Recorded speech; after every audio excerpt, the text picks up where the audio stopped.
Well, Terry, here we are, the 1992 Women's Grand Final for the South Pacific Classic. Cara Honeychurch from Victoria, young 20-year-old and an international champion, coming up against Yeti Jacobs, who is on the approach now to make her first shot in this Grand Final. Yeti from Western Australia. And not a bad start. You can't do any better. This is you know, when she beat Carol Lills, she came out very aggressive in the second half of the game. She got the break at the end to win. But she's come straight out of the blocks, and she's come out aggressive from the first frame. She knows that's what she's got to do to beat Cara. Cara being the more established star. Cara's just an excellent player. Done well in the FIQ this year. As I said, won the Kent Masters, the International Invitational event there in Malaysia, and let's see what she can do with the first shot. But of course, Cara has to be beaten twice. Yes, it makes a big difference. Big difference. Okay. And a bit of a nervous start, perhaps, for Cara. Well, I think Cara takes it a little too seriously. It may sound a little strange, but she sort of puts a lot of pressure on herself playing, and there's no reason to. She should be concentrating on making good shots. Well, Honeychurch certainly made a few during the tournament, didn't she? In 31 games, she averaged 202. As we see her convert the difficult washout, she averaged 202 for the 31 games of the Women's South Pacific Classic, had a high game at 255.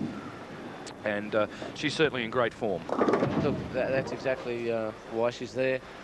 She's obviously the best player for the week, and picking up that spare first off is going to show that. That's going to give her a lot of confidence. So to take her time, settle herself, and concentrate on making good shots. Terry, we're talking about the first prize here, a cheque to the winner of $3,000, runner-up $2,000. The money's important, but nowhere near as important as making their way off later this year to Le Mans, France for the AMF World Cup. And what a tournament that is. And I know Cara, and both Cara and Yeti will be having that in the back of their mind. Cara Honeychurch, international experience. She won a major tournament earlier this year in Malaysia. Certainly must be seen as favourite, particularly with the facility, if she gets beaten in this game, to re-challenge being top qualifier. Oh, definitely. Cara would have to go in here a favourite by a mile. You know, Yeti not being the most experienced player, but right now Cara's looking like she doesn't want to win it. But again, the interesting philosophy of this is that she has to be beaten twice, and Cara does have the advantage of being able to just go out there for the first game, settle herself down, find a shot. She can lose the first game, and it really doesn't matter. But Yeti can't lose. She has to go at it straight away. And not with shots like that. Way off her target. She's been very accurate.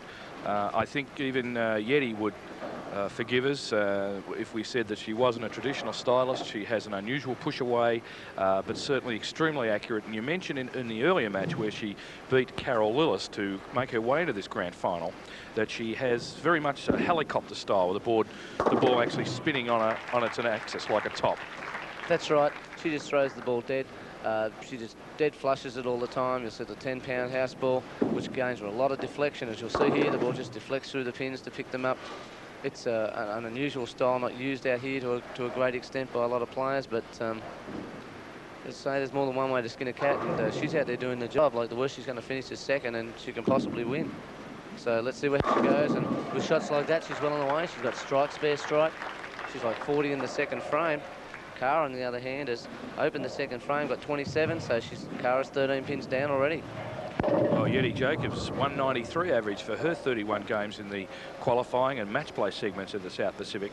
A 240 high game, so she's certainly got the form on the board.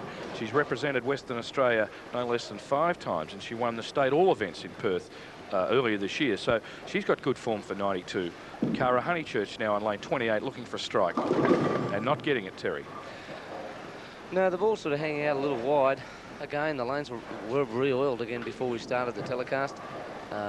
It's not how she would have played on them today. They would have changed a lot. You've got 2,500 kilowatts of light sitting up here, bearing down on them. It's very hot out there. But Cara's, again, she can lose and still win. So she's got to go out there, just concentrate on making good shots, settle the shots down, settle herself down, and just go ahead and make good shots. And she can really play it a little calm for the first game, and not make too many mistakes. But you'll see here Cara's form is just terrific. Dead square at the foul line, gets right through, good leverage, gets a lot on the ball. 20-year-old Honeychurch is an assistant accountant from Melbourne and commenced bowling 10 years ago, 1982. She has a current average of 202, makes her one of the best bowlers in Australia. And indeed, with her international form in the last 12 to 18 months, she's certainly one of the best bowlers in the world, amateur. She certainly is.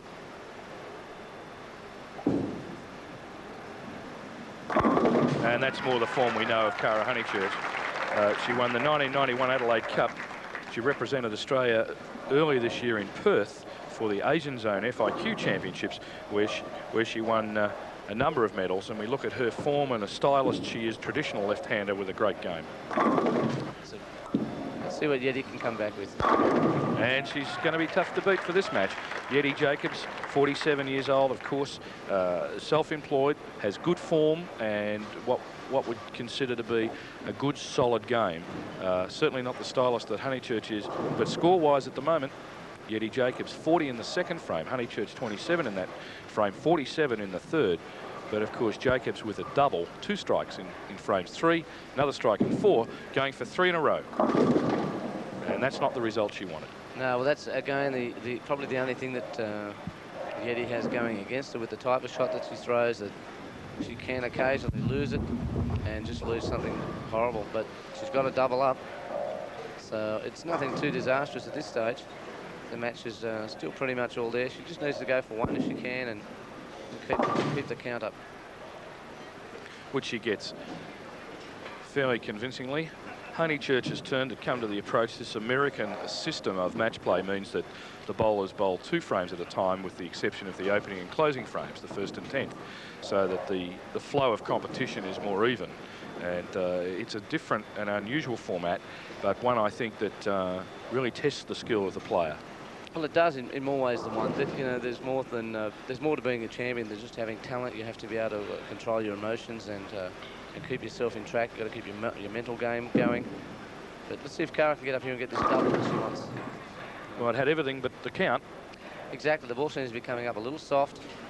Maybe get down a little lower, get through the ball a bit better, and try and get the ball to roll up a bit more. It seems to be floating up into the pocket a bit.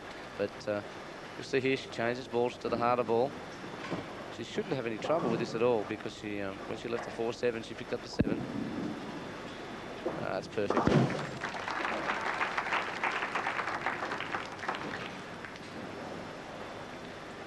So Cara Honeychurch, of course, in great form, as we suggested earlier.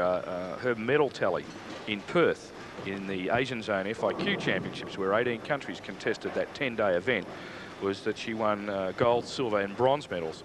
And she was a member of the youth, it's under 22 Australian team, to play last year in Guam, where the youth team absolutely dominated that tournament. 13 countries, and Australia scooped the pool. And her tally, that's Honeychurch's tally, was 2 gold and 2 silver. And that's the form she had in Guam. That's the form she had in Perth. And indeed, again today, and for the last couple of days, averaging 202 with a high game of 255. Cara Honeychurch, top qualifier into this grand final. Cara's pretty much dominated the event today, but you know, as it stands now, yet he's still 9 pins in front here in the 5th, and it's still anybody's game. With great shots like this, she keeps on getting strikes. Cara's got to do something. She's got to strike up. But Yeti here, you'll see, she gets through the ball, gets the ball down the lane, and gets right through it. The lightweight ball, doing the job. Again, people are under the misconception that you have to bowl a heavier ball. It's not necessary. And Yeti's out here proving it once again. But Yeti's up. She's like 9 in front. She's got a strike going. If she gets another one here, she's going to put the wood on Cara. And a single pin left, the 3-pin, which is an easy spare for Yeti. And as we take a look at her form, Yeti at the line is obviously very solid. And push away, an unusual style, but certainly effective. Certainly is, Steve. She's, as I said, she's going to run second at worst, and she might win. And it's a great spare. It certainly has been effective this week. It's made a lot of the more traditionalist stylists, certainly, I think, have to take a look at their own game. A lot of people have blamed everything else but themselves this week, and I don't really believe that to be the case. It's just not on. You know, there's always a shot. Whatever the condition is, someone's always going to have a shot, and that's well, actually, I think one of the good parts about the game is that no one has a shot everywhere every week. Yes. Now, you have to learn to vary your game, or else you're not going to be competitive all over the country or all over the world. Well, Honeychurch now looking for a double. She has, of course, 87 in the 5th with a strike in the 6th, looking for 2 strikes in a row here on lane 28. Crossing over and leaving that 2-7, that baby split again that we've seen quite a few times left here in finals today.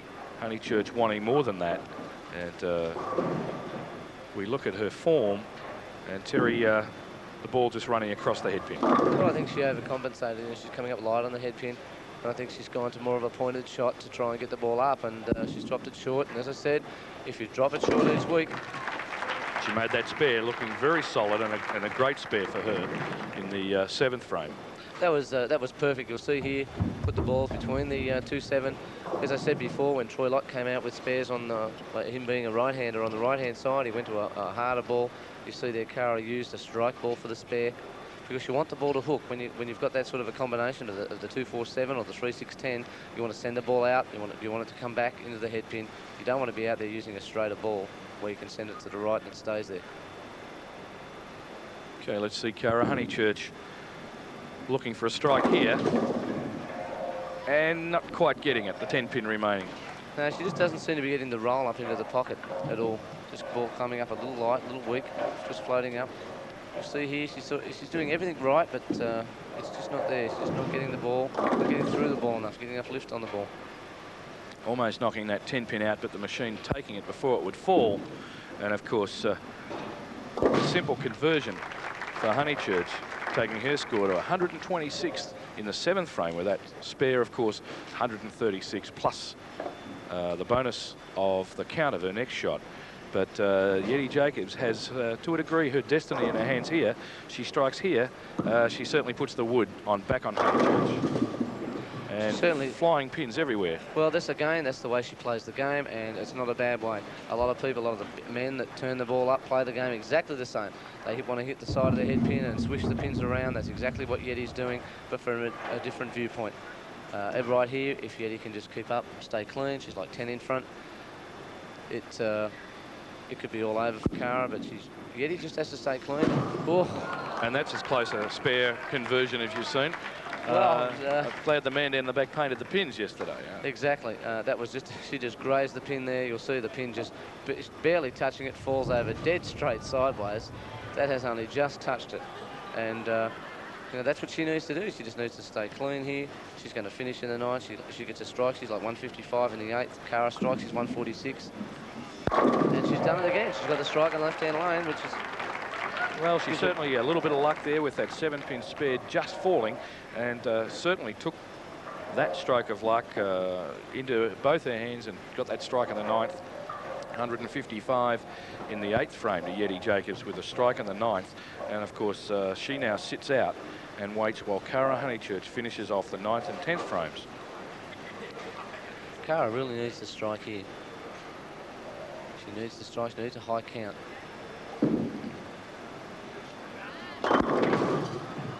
She just hasn't quite had the luck, or indeed the ball reaction, to move those couple of single pins that have remained. No, she's in the devil in the deep blue sea here. She sort of put one ball down short, it's gone wide. Put left out, it doesn't come up. You'll see here, the ball looks quite good. Just goes a little high and straight through. Well, she's 10 pins in arrears, needs to make this spare, and she does so. 155 plus the count of her next shot in the 10th frame. Let's see what she can do. She certainly needs to strike out if she can, but one at a time. Well, as it stands now, Steve, if she strikes out, she shoots 195. Yeti, if she goes spare strike, she shoots 195.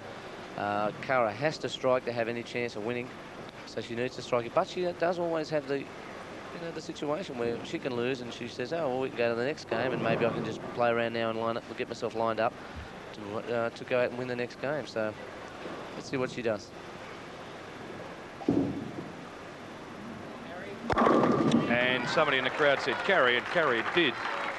That strike in the 10th sets her foundation frame very well. 165 now in the 9th with that strike, and possibly a 195 score, which throws it back right onto Yeti Jacobs.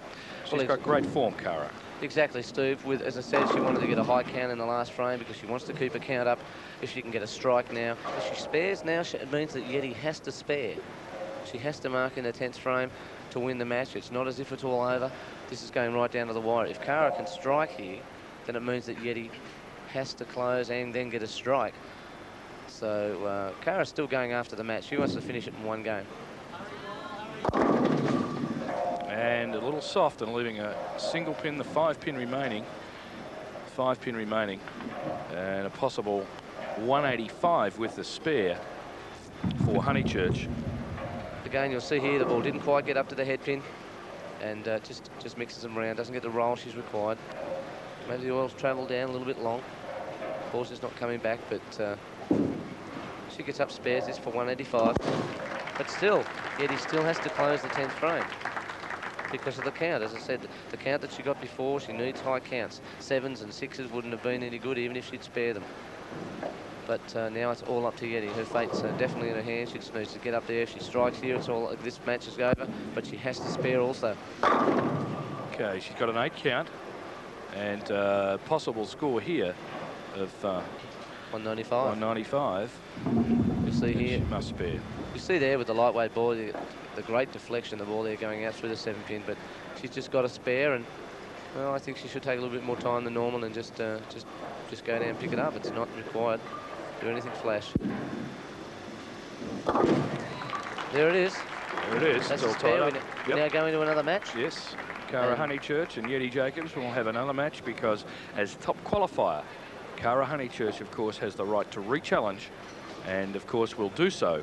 So it's down now to one game, sudden death, to see who will be the 1992 AMF Coca-Cola South Pacific Classic Women's Champion. And not only are they playing for big prize fund of $3,000 first place and $2,000 second, and that takes a 195 win for Yeti Jacobs to Cara Honeychurch's 185. But we're also playing here, of course, to see who will represent Australia later this year in Le Mans, France, to bowl in the AMF Coca-Cola World Cup. And we're down to one match here, one game, sudden death, to see who will be the champion for 1992 in the AMF South Pacific Classic Women's Division. And a bit of a lucky start for Yeti. Bit of a lucky start there, going through the nose and just carrying out the 10-pin there. But Yeti's so aggressive, and I think this is where Cara's playing a little bit tentative. And again, the way that Yeti plays the game allows her to be a bit more aggressive. And she's just going after it. She's saying, hey, you know, like, this is Cara Honeychurch, the superstar, and I've got nothing to lose also. And now she's beaten at the first match, so she's going to be right up there. She is really going to, I think, go after this game. I noticed before in Carol Lills, when Carol Lills opened the door, she closed it on her. So, but now again, it's up to Cara. She's got to get herself together and throw good shots. She has to make good shots. Okay, let's see what Cara Honeychurch, 20 years old, assistant accountant, of course, from Melbourne, averaging 202 currently in tournaments around Australia, and averaged that score this week. Gets off to the start she wants. Get this crushing strike for her starting frame, and of course she has terrific form, Terry, as we saw in the previous match. Well, I noticed she's a lot more aggressive. As I said, she has to become aggressive with it. I felt she was a little tentative on the first game. She's got to come out and say, I want to take this. You know, she shot great games in Malaysia when she won the international tournament there, and she's got to go out and take it. She is a great player, and she's got to go out now and accept the responsibility for it. I feel she's got to go out there and produce the goods when she has to. You know, you've got to have confidence in yourself. Cara Honeychurch looking for her second strike in the second frame of this match, and gets it, opening with a double, and that's the way she wanted to start. Well, as you can see, they're a lot more aggressive. She's just right on it. She's riding the shot. She's into the shots. It's like the first game. She decided to have a practice. We'll see here a replay of a shot. The ball, what a great shot, 10 in the pitch. She started off with a double. Yeti with a spare. Let's see what she can do here. And a 9 count. Of course, Yeti Jacobs, 47 years old, from Perth in Western Australia, started bowling in 1979. She has a current average of 193, and for this tournament she averaged that as well, 193. So both bowlers are currently in the form that one would suggest they should have. And let's see how she goes on converting this simple 5-pin spare, and gets it. That's not a problem as it stands now. Like, Cara's come out, got a double. Yeti's gone spare, so Cara's taken an early 10-pin lead, but anything can happen. Cara has to remain aggressive. I know Yeti's going to. We've seen it in the past. She's gone at it. And let's see what Yeti can do here. Well, she's represented Western Australia on 5 separate occasions, 87, 89, 90, 91, and of course in 1992. And she also won this year's state all events. And with form like that, it's no wonder. High 3-game series of 7-14 and a high game of 279. Yeti Jacobs has very good form. Yeti's, I actually think she's playing very, very well. As I said, she's allowed to be aggressive the way she plays the game. You see there an aggressive strike, swishing the spins around. And it's all up to Cara, the more traditional stylist. And there's a lot of things go through your mind. As I said, Cara wants to win this. Just needs to take time. She's a great player, have some faith in herself, and just let it happen. Honeychurch looking for her 3rd strike in a row, starting with the first 2. Now on lane 28, looking for strike number 3 of 3 frames. Well, not getting the ball up to the head pin there, but again, no damage done. It was a good shot. Just go out, make the spare, and go back over and get another strike. She needs to keep the pressure on Yeti all the time, because as it is now, no one's really pressured her. No one's really taken it up to her. Honeychurch has got a career high game of 290 and a high game this week of 255, and looking for an easy spare on the 5-pin, which she gets, an easy conversion. And certainly a traditional player, and one of the best in the country, and indeed one of the best amateur players in the world at the moment, and particularly very dominant in Asia. His Cara's done very well, winning the Kent All-Star as a super feat. She's performed very well in Perth in the FIQ Championships, the Youth FIQ last year. It's all up to Cara. You know, she's got the form on the board. Let's see what happens here. But as I was talking to her earlier, and I said, you know, really, I think she needs to get out of the blocks quick, put a bit of pressure on whoever she plays, and just let them play catch-up.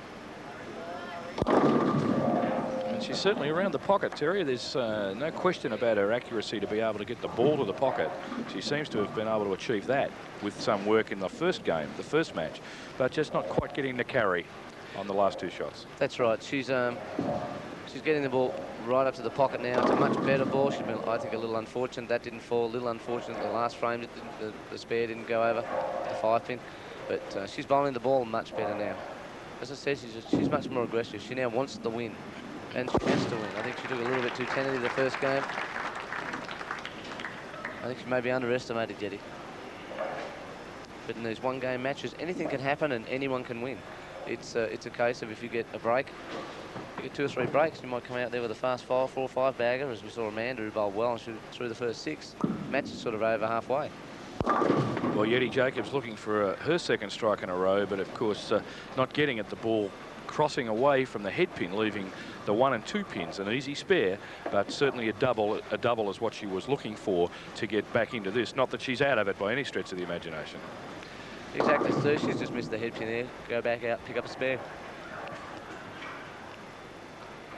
Yeti Jacobs looking for this 1-2 conversion and gets it. As I said, it's incredible. She's not making any mistakes. Cara came out with a quick double and got herself like 9 pins in front here. But Yeti not making the mistakes. She's going to keep the pressure on. And if she can keep getting a strike and then sitting down, Cara gets up and sort of puts Cara under a bit of pressure, because with Yeti got a strike up, she can get up and either get 1 or 2 and retake the lead. But Yeti needs to keep getting good shots. Needs good counts as well. You know, at this stage she's already 9 behind. 7s, you know, just lose her a couple of pins. You see here she's light, lose the 3, 5, 6. Must make the spares. If she opens, I believe if she opens any frames, Cara will just jump on her. And her work, this work has been exceptionally good with spare shooting, and in fact her high game of 240 and an average of 193 indicates that her consistency was the main frame of her, the reason why Yeti's in this final. She's certainly a very consistent player. Yes, exactly, Steve. Like Yeti was fortunate. She beat Sharon McLeish out of 4th, 3rd place by just 1 pin. So Yeah, Yeti's having a good tournament here. She got here, made the final by the skin of her teeth, but Kara's the one. She really is going to control the match. Needs to strike and keep going, but gone high there. Of course, these bowlers are concentrating hard. They're working hard under the pressure of the lights, but there's so much at stake here. There's not only a first place check of $3,000, but there's also that spot in the AMF World Cup in Le Mans, France later this year. And Honeychurch and Yeti Jacobs both working hard here.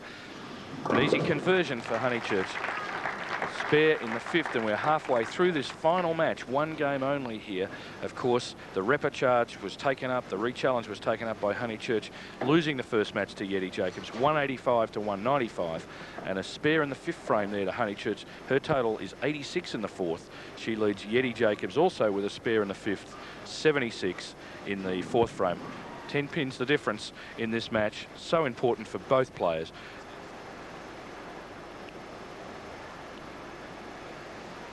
Honeychurch needing to strike here to try to get a further break. And her coach said carry, and carry it did, Terry, tripping that 6-pin. That's exactly what she needs. She needs to go back sitting down with a strike up. She has to put some pressure on. The match is really out there for Karas to win or lose at this stage. She's 10 pins in front. Whether Yeti can get a double or not, well, she's still got to go after Kara, and that makes all the difference. But let's see what she does. A great strike. Convincing from Yeti Jacobs. She's never been out of this game at all, and certainly has never been far away from this tournament. Although, as you said, Terry, she made the top 3 step ladder by the narrowest of margins. One has to remember that over 31 games, and we look at that crushing strike from Yeti Jacobs, over 31 games, these bowlers knocked over, with bonuses in match play, 20 bonus pins for a win. They knocked over 6,500 pins, total pin fall. And there's the double she wanted. And she snuck into this final by 1 pin. And she certainly is determined to take this match.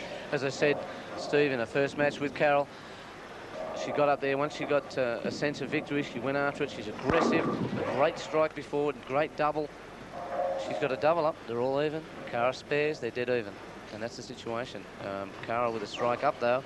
All Cara has to throw now is 1 to keep the lead. But she needs to make, okay, she has to throw a shot. It's up to Cara to win, up to Cara to win or lose.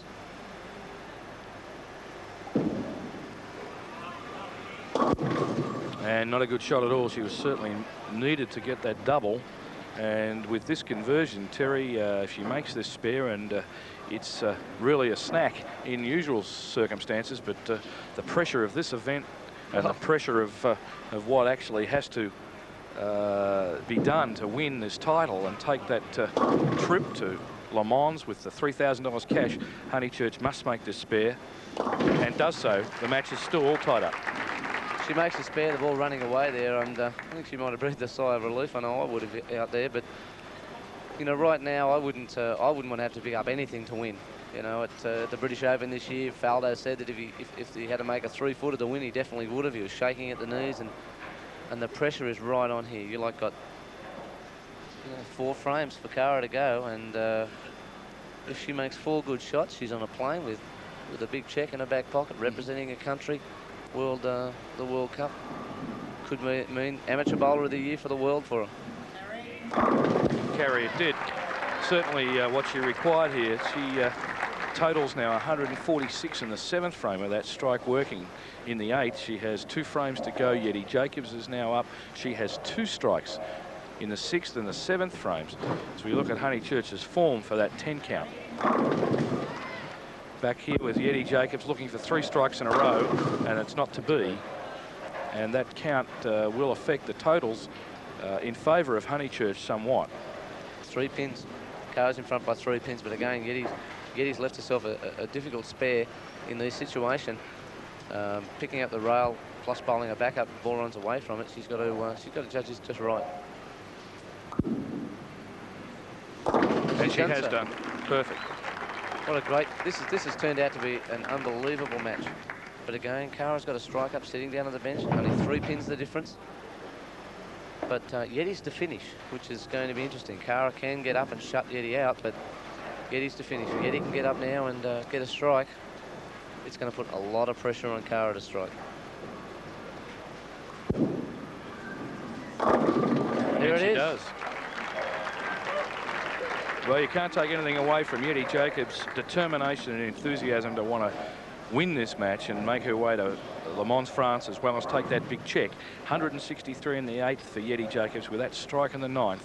She sits out while Honeychurch completes the game. And 146 in the 7th for Honeychurch. A strike in the 8th. She's looking for a double here. 2 strikes in a row and then into her 10th frame. Well, the situation is if Cara can strike here, she puts a lot of pressure on Yeti. But, of course, the negatives of that are obviously the opposite. If she makes a bad shot, it could be all over. She just wants to make a good shot. That's unbelievable, Terry. Well, what can you say? That's just an unbelievable bad break. She has bowled so well this game. She's always kept the ball in the pocket. She learnt from the first game. She's gone out. She needs to make a good shot. She's put everything on it, done everything right, and bang, not got the result. She's had to split. Difficult to spare. If she can spare it here, she keeps her chances alive. It hasn't. Yeah, but she went for it. Now what she has to do, she has to strike out. She really has no option. She must strike out no matter what Yeti does. It really now is up for Yeti to win or lose. But she has to strike out. She can strike out for a 204. Yeti, if she goes spare strike, only gets 203. So Cara has to strike out here. Yeti yet to bowl. If Cara doesn't strike, she's virtually giving it. As I've said all match, it's really up for Cara to win or lose. Cara being the favourite, she has to go out and do it. And unfortunately, I probably think she knows it as well. Yes. Puts a bit more pressure on herself, but let's see what she's got to do. She needs the strike. She has to strike. Well, she's left herself a difficult spare. She has a possible 194, Cara Honeychurch. And Yeti Jacobs certainly sitting in the box seat here to take this tournament. Honeychurch must spare to give herself any chance of staying in this game. If she doesn't spare, then it's almost effectively over. And that about wraps it up, I'm afraid. A 183 total to Cara Honeychurch. Yeti Jacobs sitting out. 163 in the 8th. With that strike in the 9th makes her total 173 now. I'll get it right eventually. And has a possible 213 game. She just needs to stay behind the line. Really just needs 9. Any count. This is it. That's all over. That gives her 180 already. She gets 2 for 189. All she needed to do was stay behind the foul line.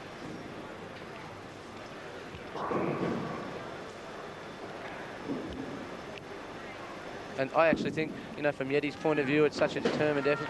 Doesn't matter there. She's won 187, plays 183. Unbelievable victory, and really the courage and determination that Yeti's shown has been fantastic. Well, commiserations to Cara, but that's the way it goes. The 1992 Women's South Pacific Classic champion is Yeti Jacobs of Western Australia.